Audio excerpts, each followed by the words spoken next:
Le 20 mars, soit plus d'un mois après le terrible accident de la route provoqué par son ami Pierre Palmade, Muriel Robin a accepté d'évoquer l'affaire auprès de BFM TV. Rapidement, la comédienne a fait part de ses pensées dirigées vers les victimes du drame. En 2019, l'humoriste de 54 ans écrivait son autobiographie, « Dites à mon père que je suis célèbre ». Dans celle-ci, il racontait un souvenir en commun avec la femme d'Anne Lehnen, qui s'énervait contre lui à cause de sa toxicomanie.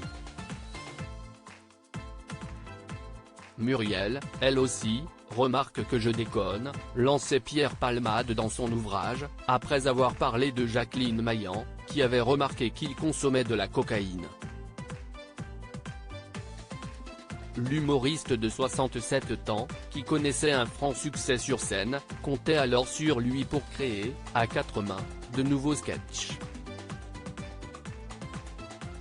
On est censé se retrouver 2 ou 3 fois par semaine pour travailler, mais j'annule de plus en plus souvent nos rendez-vous, expliquait l'auteur du livre, en reconnaissant que lorsque il est présent, il est bon à rien et ressemble à un fantôme à cause de ses redescentes. De quoi agacer Muriel Robin, incapable de contenir sa colère.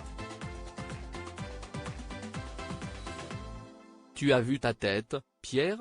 Tu m'emmerdes, tu ne peux pas aligner un mot devant l'autre, tu t'affales sur le canapé, tout juste si tu ne te mets pas à roupiller.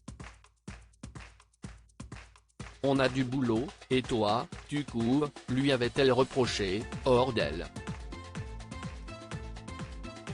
Ce à quoi Pierre Palmade avait répondu en tentant de l'apaiser, et en lui demandant juste un peu plus de temps. Supérieur à Pierre Palmade, Muriel Robin, Michel Larocque, Véronique Sanson. Les femmes de sa vie, une réelle inquiétude camouflée par la rage, rien de ce qu'il pouvait lui dire ne parvenait à calmer la femme d'Anne Lehnen, désespérée par la situation et par le mode de vie de son ami. Plus de temps pour que tu me sortes des idées à la con, ça ne m'intéresse pas. Va te laver. Le corps, l'esprit, les neurones. Et après, tu reviens, avait-elle rétorqué, cash. L'humoriste de 54 ans, qui était clairement dépendant de la drogue, ne voyait que sa colère, mais avec le recul, il est parvenu à se rendre compte qu'elle était inquiète pour lui. Et cet énervement fait écho à celui ressenti par la comédienne après l'accident de voiture qui a fait 3 blessés, le 10 février.